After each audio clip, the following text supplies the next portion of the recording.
Yeah, my name's Novelist. We're at Abbey Road Studios right about now, and we're gonna get into some talks about my album, but the main song we're focusing on is Stop Killing The Mandem. I'm Gordon, Abbey Road engineer, remixed. Novelist album industry.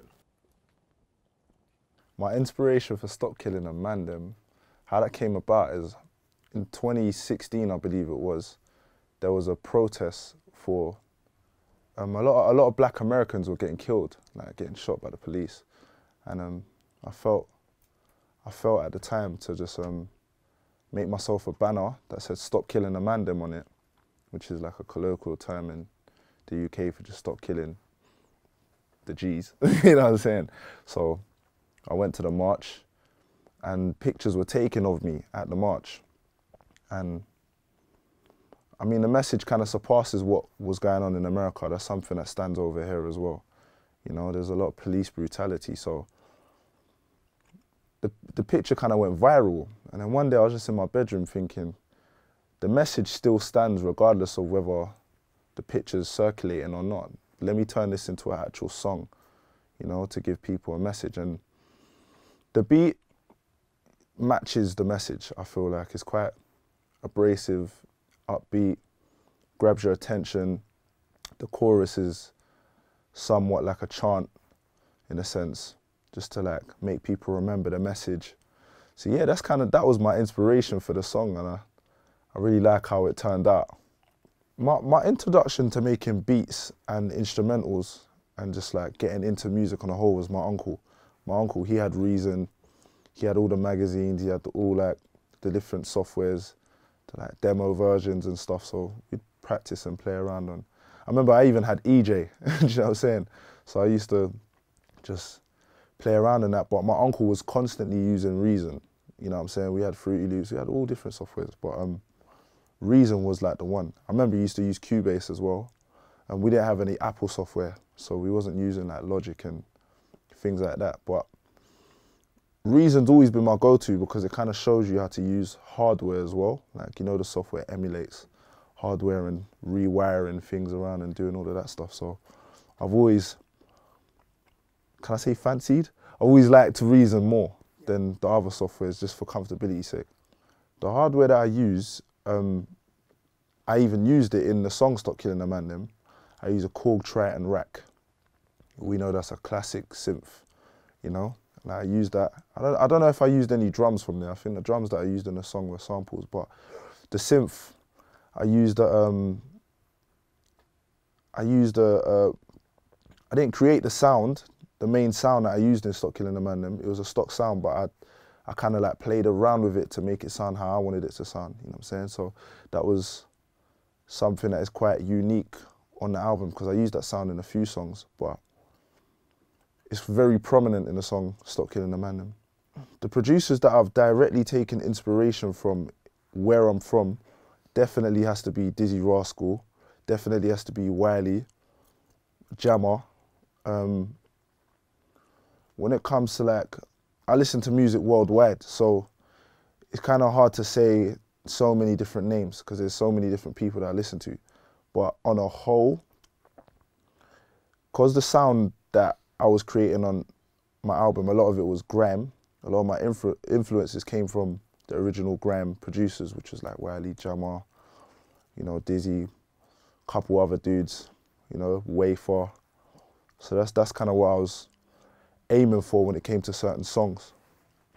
Growing up, I feel like grime was just something I listened to. It wasn't the main thing that I was listening to. It's the main thing that I wanted to do as a career, but it might even be the least of what I was listening to all the time, or what I listened to all the time, which it might sound a bit funny, but that's just how it's been. I grew up on all different sounds, so a lot of down south hip hop, East Coast hip hop, West Coast hip hop, funk, jazz, soul, deep house, garage, all different genres from all over the gaff, you know. Sometimes just listen to ambient music as well. You get me? So I like to place those inspirations into my music purposefully. The reason why I did my album extremely independently is because I wanted it to be as true as it possibly could be without many opinions, without, you know, influences that didn't come from myself or my surroundings, you know what I'm saying? Like, it's easy to work with other artists and just like do stuff for the hype at the time, but I want it to be monumental. I want it to be time-stamped. I want in the future for people to like still be able to relate to the music because it came from a true place. So that's why I wanted it to be uncompromised. Essentially, I bought it in as a finished product. Like my album, I bought it to Abbey Road as a finished product. But there was a few skits that I hadn't completed. So when I come in, I completed the skits. I recorded Happiness in the Cold in Abbey Road, because I think I got the idea for that song last. But on a whole, I did my album at home because I got the facilities and I've invested in myself, and I've spent a lot of time alone just learning stuff and learning how to do things. So I just wanted to really like test myself. So that's why I've done everything independently, and bringing it to Abbey Road for me was like that touch of quality, and it's a nice little stamp to have on the album as well. Do you know what I'm saying? So that's how I wanted to do that. Yeah, or you can just run it then.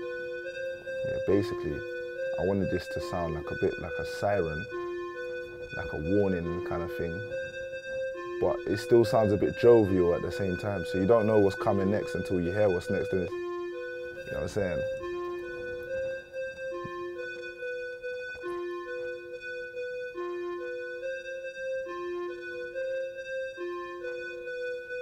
Yeah, so that sound, I made that sound on the Korg Triton rack. Now everybody in the game, they knows that sound is called a gliding square, yeah? But I've turned the gliding square into a flying square. You know what I'm saying? I just played around with it. I'm not gonna say what I did to it. Just played around with it, made it. I put a little verb on it as well. I wanted it to sound a bit like almost like an electric current. You know what I'm saying? And I don't even know if I'm gonna be able to make it sound like that ever again, but that's how I wanted it to sound. I wanted it to sound like a bit like a warning. So every time that I play this song out, or I just feel like the way it sounds, you identify what song it is instantaneously. You know that song is Stop Killing The Mandem when you hear that sound. Yeah. Yeah. Oh my days. All lives matter, but right now people are perpetrating. Oh my, yeah. Okay, cool. Worldwide, you know what I'm saying? So basically, what Gordon's just reminded me of, yeah, is I took a clip from YouTube of myself being interviewed, and I just happened to be on YouTube one day, and I was like, oh, I may as well put this in the tune. So I just chopped it, put it in the tune, and somehow it literally fit perfectly into a 16 bar. The intro is about 16 bars, isn't it? Yep. It fit perfectly into a 16 bar, so I was like, okay, cool, slap that in there. I put a slide delay on it so that it just sounds like multiple voices, but you can hear loud enough what I'm saying. Wait, let's play it. No, all lives matter, but right now people are perpetrating against black people worldwide, you know what I'm saying? And I'm just glad that the people that could come together, liaise, march. Who knew on the day that I'd be like sampling myself? You know what I'm saying? At the end of the day, why it says stop killing the mandem is because it could have been man. Stop killing the mandem. Stop killing the mandem. Yeah. Alright, Gordon, that's enough of that, yeah. So basically, I wanted to convey that message as well with the sound of that kind of siren. But then I didn't introduce the drums on the drop. I introduced all the basses and stuff on the drop and the hi-hats and all the other sounds. But I feel like the strong kick with just that emptiness of that siren sound and the voice is quite impactful in a weird way. I don't even know what I'm trying to convey, but I know how I feel when I hear it. You know what I'm saying? So I just made sure that I put the drums in there quite spacey, quite bassy, quite prominent. Yeah. I remember when I was actually making the beat. I made the beat before I made the bars. But I just remember how I felt when I made the beat. So the bars had to go on that beat. I was trying to make like a grimy beat, like a really old school. This beat will make everybody jump off the floor when you play it in the rave. So the message is almost like that, in the sense that it catches people's attention. Yeah.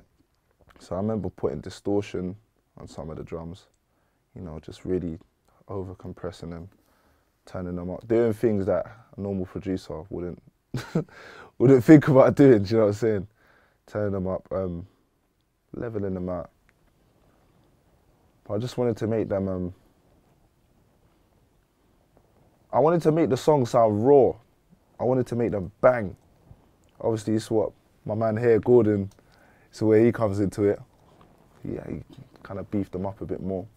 But in the conception of the beat, I just wanted to like really just make a beat that was like, yeah. I believe that the sounds that I used are samples from various different sample packs. Like, over time, I just collect packs, like me and my older brother Prem, he produces as well, great producer. He's got a whole bag of sounds and stuff that I don't have on my computer, so I borrowed a whole bunch of sounds from him. I can't remember what sample packs I got the bass drums and kick drums from, but I remember going through so many different drums and being like, yeah, this one is bang, when I use that one. It just sounds, like something that no one's used before, but it's still reminiscent of the original vibe.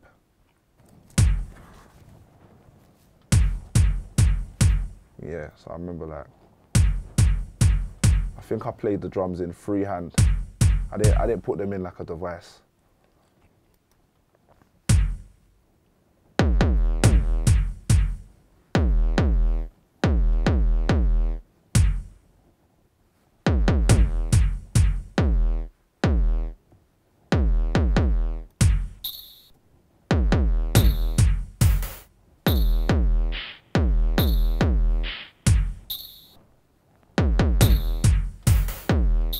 Found myself moving to this.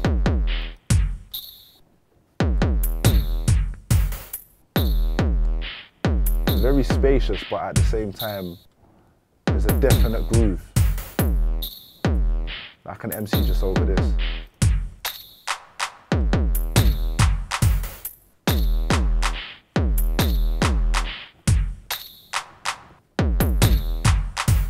And something that I learned from a friend of mine, Mum Dance, is don't play so many sounds over each other. Like, make sure they all have their own little gap to be heard. I feel like that's the original essence of grime, like the innocence in production.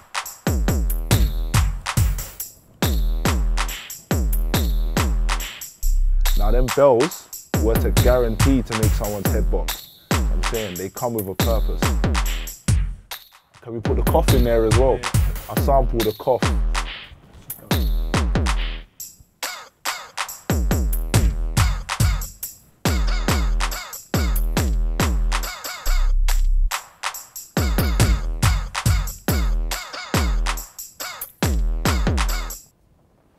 Yeah. I remember when I was making a beat, yeah, I thought to myself, not everyone has to hear every sound in the song. Some of the sounds, you just feel it. I'm saying, so I remember when I put it in, and I got KRKs, so I don't have like a sub woofer or anything, but I felt it for my KRKs. So I was like, I said, yeah, man, I got to put this in there. So guarantee that the people just feel the intensity of this beat. I'm saying, you reckon we can hear it? Will we be able to hear it? I can hear it. I mean, you've got to already.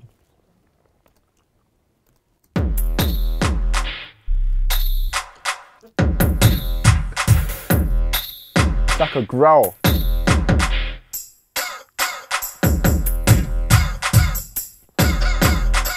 And it's not in there all the time. You know, that little rumble. I love that sound. The whole song would be different if that sound weren't in there, you know? Believe, yeah. And then we got the other bass. It's like a roaring bass. Like, it's almost like an announcement of the next bar. So, yeah, that sounds blatantly a sample.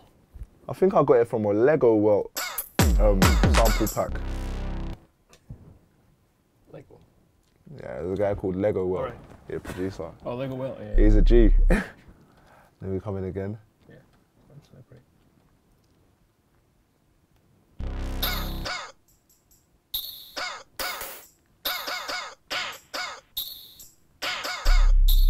And the sub bass.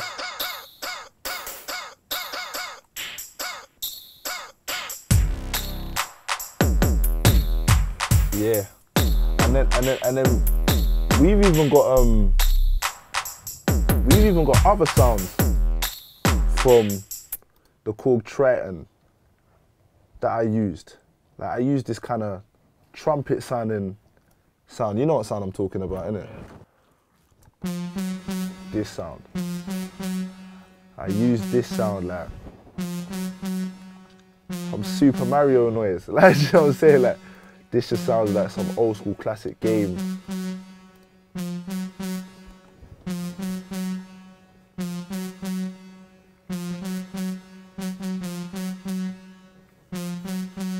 I might make a whole new beat out of just this. Yeah, so that was that. And I think that might be the last sound I actually put in the song.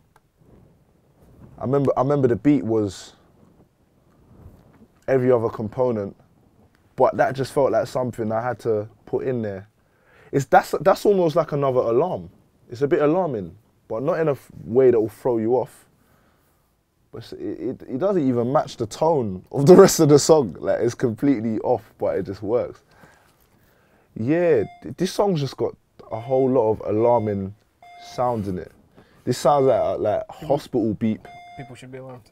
People should be alarmed when they hear "Stop Killing The Mandem," because it's an alarming message. It's an alarming topic. You know what I'm saying? Like when you hear the song, it's supposed to make you. It's not supposed to make you riot. It's supposed to make you mentally. Wow, people's getting killed.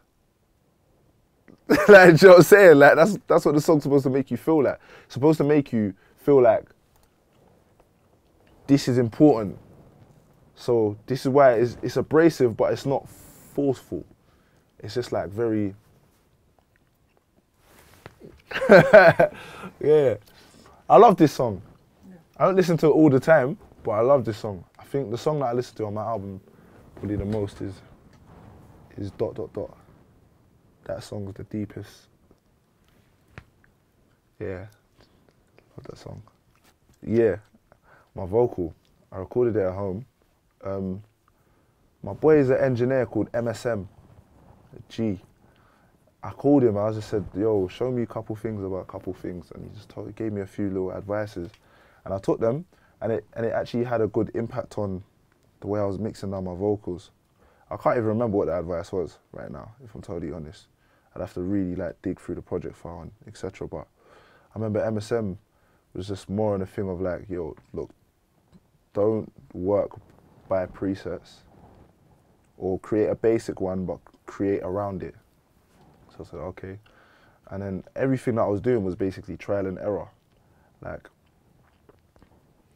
I didn't know how to work all of the devices that I was using, but I knew that if I turn this, it sounds like this. If I turn that, it sounds like that. Okay, let me note that down for the next time. So that's how I kind of cut through my whole album. And it was all based on really keenly listening and deciding beforehand how I wanted my vocal to sound, which sounds very vague, but it's not, because I believe a lot of producers, they get stuck in like this mentality of, oh, I'm not good enough, or I don't know how to do it. But bro, just make what you think sounds the best. If you think that sounds the best, as long as it's not messing up and distorting and stuff where you can't play it on sound systems, then if it sounds how you want it to sound, value that and put it out to the world that way. So that's kind of the direction I went in with all of the vocals on my album. I did take key advice like exporting certain things at certain decibels, so that I made sure I left enough space for correction in the final mixes. Also, when it came to each song on my album mixed completely differently. Like the vocals are mixed differently. They don't all sound the same. And I know that some guys, some musicians, they have like their set way of sounding, which I think is very good if you can manage to do that on every beat, because beats are different. They have different dynamics going on. But me, myself, I'm more like tailoring my vocal to the instrumental, not the other way around, because the music is the music. So I'd rather not compromise the vibe of the actual song and like fit my vocal into the music like a key unlocking a door, in a sense. You know what I'm saying? Like complement the music rather than the music complement my voice. So I might even put crazy effects on some of my vocals just because it sounds nice on that beat. That's what I was doing on my album. Like even I know it's not Stop Killing The Mandem, but the song ... at the end of the song, I go into this part where if you're listening and you're zoning out, it might even sound like my voice is very distant and is verbed. The low end's taken out of it. It sounds like some voice from above is talking to you. It's almost like your conscience is talking to you. But I didn't know how to do it, but I still did it by tweaking different VSTs and different devices that I was using. So that's the direction I went in. I was using Reason, but do you know what? I produced everything in Reason. I like to get my ideas out in Reason completely, like all the time. It's rare that I make a beat in Logic, but I like to then bring it into Logic to use my plugins in Logic. I don't really like using my plugins in Reason. I don't know why, they're the same plugins, but I like using my plugins in Logic. And actually the core plugins that come with Logic, I think they're quite useful on a basic level. Do you know what I'm saying? Especially if you've got your own home studio, like some KRKs and that, not crazy monitors or anything like that. So, you know, Logic was just like me. It's like where I refined, where I could do the most refinery on my work. And then after I've got it sounding how I want it to sound in Logic, brought it to Abbey Road Studios. Yeah, Nov brought his tracks and they were all in great shape, and he's got a vision for how the record should sound. So some of them were like 80% there, some of them were 90% there, and it was just a case of, I started off, I normally work in Pro Tools, so I was like, well, I'll just import everything into Pro Tools and mix it in Pro Tools, because I'm faster and more comfortable there. And I did the first one, but there was one sound. Was it Start? It was Start. Did we do it in chronological order? Did we mix in like? I think we might have started that way. We jumped a little bit. Yeah. We mixed according to what? Was there some songs that didn't get touched? No, everything. Everything got touched. Yeah, everything. And everything went through. I had a sort of a stereo bus process that I applied to sort of everything, little tweaks here and there on sort of EQ and compression, but everything went through that because I went through the Neve compressor. Cause I liked what it was doing. Just you get a little bit distortion, not like distortion that you hear, but you notice if it's not there. Kind of ties everything together, like that. And then I did a little bit of low mid EQ on the GML and a little bit of top, and just little tweaks to just make everything kind of sound similar, kind of like a record, pre-mastering sort of thing, I guess. And a lot of my work was just making sure like the sub basses that Nov's saying, more you feel than you hear on little speakers, but obviously we could hear more of them here, so I was making sure that they weren't interfering with kicks, just so the kicks had all their punch and stuff. Side chaining and that. It's a bit of side chaining, just really refining what Nov brought. A lot of electronic music doesn't get. It kind of bypasses the mix because you kind of mix as you go. You're picking sounds. You don't have, like with an acoustic or acoustic drums. You're changing the room. You're changing all the tones to fit. It's kind of a battle mixing a band sometimes. But because Nov's produced this himself and he's picked all these sounds to work, a lot of that work's done, and I think kind of, I understand why people go straight to mastering, but I think if you do, can do a little bit of mixing. And we wasn't super in-depth mixing, but Yeah. we did visit everything, super listened to everything, Yeah. really analysed it. And I think that's a valuable process because you do have more control at the mix stage than the mastering engineer can do just on his own. I was saying when you left the room earlier on that I actually learned a lot just from that, just 3-4 days of just being in it. I learned so much stuff. Slightly different way of listening to things. Exactly. It was for me. It was very like refreshing to like get Gordon's perspective on what needed to be done. Like there was a couple of tracks where I processed the drums through little TG bits of gear and stuff. Like I processed all the drums, a stereo bounced the drums through, like absolutely slammed them through a compressor and then mixed that in underneath just to fatten up the beat. I can't remember which track that was on. I remember how I keep talking about ... but I remember how that sounded after Gordon put it through the process, and I was thinking, fam, this sounds sick. So I was very happy with that. Start. We worked quite a lot on Start. Yeah, we worked quite a lot on Start. Yeah. Start was. There's a lot going on in Start.